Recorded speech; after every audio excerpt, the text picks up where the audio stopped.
What is going on, chat, man? We are back, and today we are reacting to how good was Steve Nash, actually, man. You know, this was highly anticipated and highly recommended, man. I know that Steve Nash was a good point guard in the NBA, but I'll be completely honest with y'all, chat. I don't know anything about him, man. So with that being said, I'm excited to learn what I gotta see, and yeah, let's get straight into the video. If you guys are new to my channel, enjoy this type of content or sports content in general, you know, hit that subscribe button, man, and join the crew. Hey, let's get straight into the video. Yes, sir. Just like Magic, shot like Curry, and has more MVPs than Shaq and Kobe. One of the most unselfish people. It was never about him. He revolutionized the way a point guard plays the game. He's one of the best point guards we've ever had. But did Steve Nash really deserve those MVPs? Was he really as good as his highlights?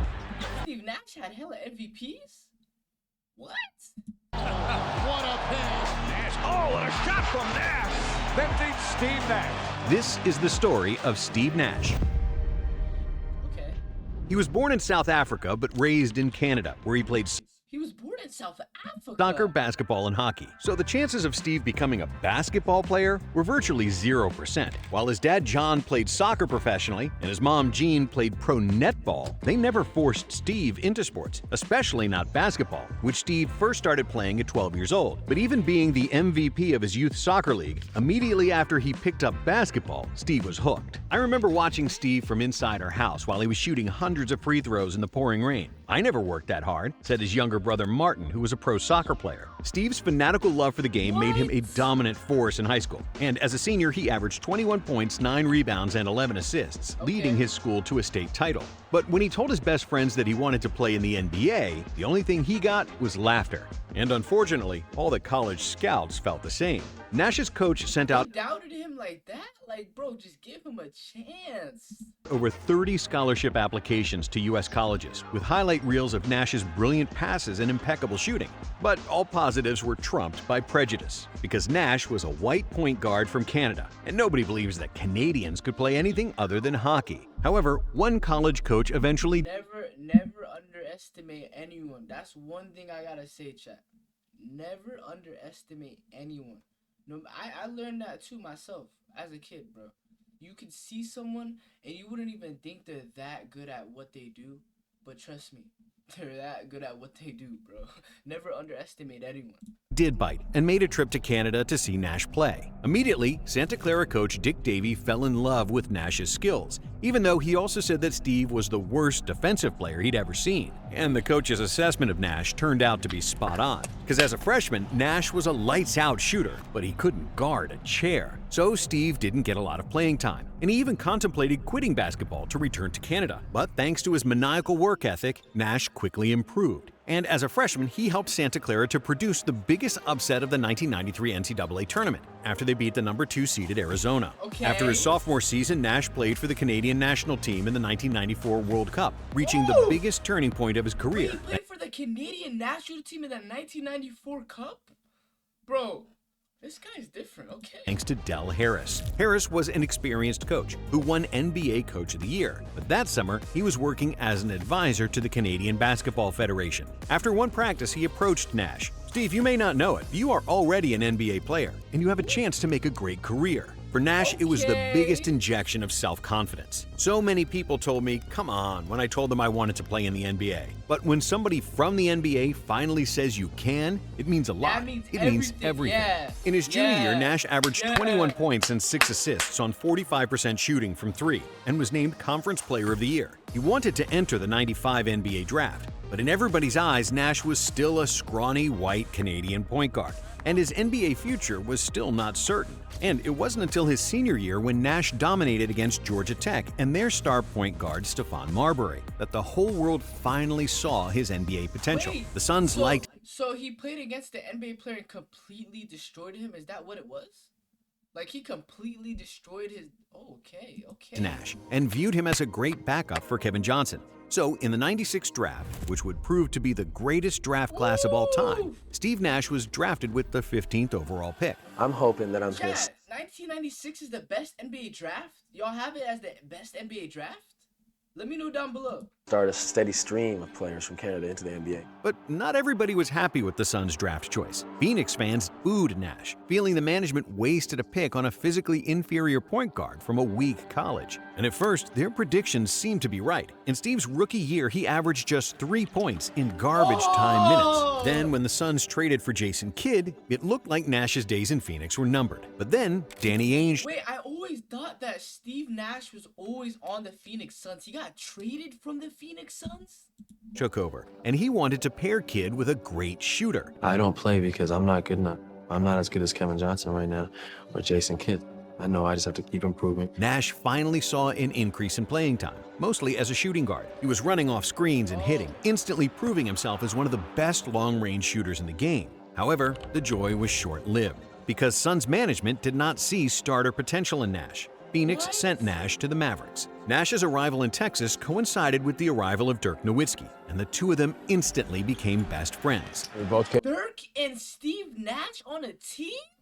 in a new city. We both lived in the same apartment complex, and we hung out. You know, we didn't really know anyone else. However, both of them struggled initially, and for 2 years in a row, the Mavs missed the playoffs. Nash's extreme unselfishness was a real problem for the Mavericks, and coach Don Nelson firmly believed that Nash's hesitancy was costing the Mavs wins. Nelson knew that Nash could be one of the NBA's premier shooters, but Steve was a purist. Ever since his soccer days, he always wanted to set up teammates, and Nelson couldn't convince Nash to look for his own shot. We had a situation where I demanded that he shoot at least 10 times a game. I threatened to fine him if he didn't. Nelson. Then, in 2001, Nash averaged more than 10 field goals per game, finishing the year with 15 points. So he is capable of averaging probably 20 points per game, but he doesn't want to do that because he wants to pass the ball. Bro, he's an unselfish type of player, bro. I'm not gonna lie. Like, if I was on a team with Steve Nash, I would love to, like, play with Steve Nash because he gonna feed me the ball, bro. Like, I don't like playing with a ball hog either. I respect his game, bro. And 7 assists on average. Even more importantly, Dallas made the playoffs for the first time in 11 years, but they would lose to the Spurs in the second round. Over the next 3 years in Dallas, Nash and Nowitzki's two-man game became unstoppable for opposing defenses. Together with Michael Finley, the final piece of their big three, Dallas had the best offense in the NBA for 3 straight seasons. But in the playoffs, something was always missing. Poor defense, lack of rebounding, a bit of bad luck, and they would always lose before reaching the finals. After his 6th year in Texas, Nash hoped to agree to a long-term contract with Mark Cuban. But that didn't happen because Cuban didn't want to pay big money to a 30-year-old point guard with a bad back. So Nash... Wait, he was 30 years old? What? He was 30 years old on Dallas? I was thinking bro was like 24. Oh my God. returned to Phoenix, where he would team up with the coach who gave him all the freedom to showcase his genius. Mike D'Antoni was an offensive mastermind, and he was the first NBA coach to implement a spread pick-and-roll offense. This involved playing with 4 great three-point shooters on the floor, which is normal now, but revolutionary 20 years ago. The Suns played the most beautiful basketball in the NBA, with constant movement, dribble handoffs, and lots of shooting. Because they pushed the pace and shot the ball with a lot of time left on the shot clock, they got nicknamed 7 seconds or less Suns. We played a style that was thought to be revolutionary at the time, but really we should have doubled down. And Mike said this before, we should have played faster, we should have played smaller, we should have shot way more threes. And while D'Antoni was the mastermind behind this, it was all made possible because of Nash. Nash had 4 attributes that made him the ideal spread pick-and-roll conductor: great shooting, playmaking, decision-making, and finishing. Not to mention that in the history of the NBA, there wasn't a player who had a better one-handed pass than Nash. Most of his passes were one-handed, with either hand. And what made these passes special is the fact that he threw them directly from the hip, without changing the position of his body and the height of the dribble. So the defense didn't have like his passes are like so calmly cool. Like, it's like, you feel me? Like, he's doing on some calm stuff. Fraction of a second to react. But that wasn't the only thing that made Nash special. Thanks to his dexterity and footwork that were groomed by years of soccer and jump roping, it was also impossible to knock Nash off balance. There was a legendary story that Nash was able to keep balance while standing on a Pilates ball and simultaneously jump rope like prime Muhammad Ali. Steve would excel in any sport that there's no way, bruh. requires hand-eye coordination. A Apart from that, I don't think I've seen a basketball player with better balance in my life, D'Antoni. Because of all these attributes and great court vision, Nash became a master of dribble penetration, something he did better than any other point guard in NBA history. Nash was a pioneer of dribble probing, where he would keep his dribble alive in the paint and not immediately take the shot like other point guards. Nash would often maintain his dribble in the paint to extend the period in which he commanded the opponent's attention, which created more opportunities for teammates to spring free. The move I might steal that move. I like that. became known as Nashing, and it's a legacy of Nash that is now commonly used by players like Steph Curry or Chris Paul. From 2004 to 2010, Phoenix finished top 2 in the league in offensive rating every season, and Nash led the NBA in assists 5 times. But what was even more impressive than his passing was how insanely efficient Nash was. Between 2006 and 2010, Nash had 4 seasons with 50, 40, 90 shooting splits, not including the 2007 season where he shot 89.9% from the free throw line, meaning that he needed just one more made free throw to make the 50, 40, 90 club again. Only 10 players in NBA history shot 50, 40, 90 for the season, but KD and Bird are the only players to do it 2 times, while Nash had 4 such seasons. With such phenomenal efficiency, it's a shame that Nash was always so focused about setting up teammates and didn't take more shots. I was too conservative shooting the ball. Like, I should have walked into way more threes. I should have looked for more threes. Steve never averaged 20 points per game, which is what probably hurt him and the Suns in the playoffs. In 2005, The way he's moving and everything, he looks like he's capable of averaging like 27. I'm so serious, chat. He won MVP twice, and he never averaged 20. Bro, you gotta have some different type of aura impact to get that, bro. I'm gonna keep it a buck. Phoenix made the conference finals against the Spurs. Stoudemire averaged 37 and 10 in the series, and Nash had 23 plus 10 assists. But Tim Duncan and the Spurs were simply too good on their way to an NBA championship. In 2006, the Suns lost Stoudemire because of a knee injury, and nobody expected them to go far. But Nash led them past Kobe and the Lakers, and then the Clippers to reach another conference final. Nash led them past Kobe and the Lakers?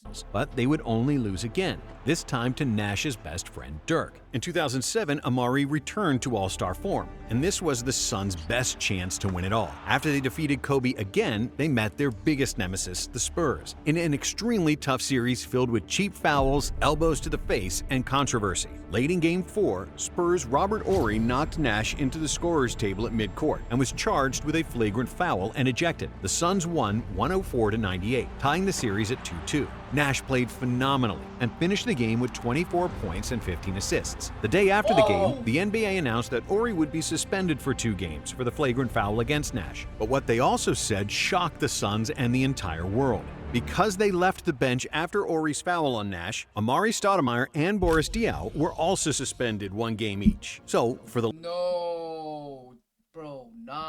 lesser offense, the Suns lost 2 players and the Spurs lost 1. What was unfortunate about both of them is that I think that Amari and Boris were more interested in coming to me. That's what I mean. Than instigating, right? San Antonio won Game 5 in Phoenix 88-85, and then won Game 6 at home to clinch the series. Man, what a terrible blow.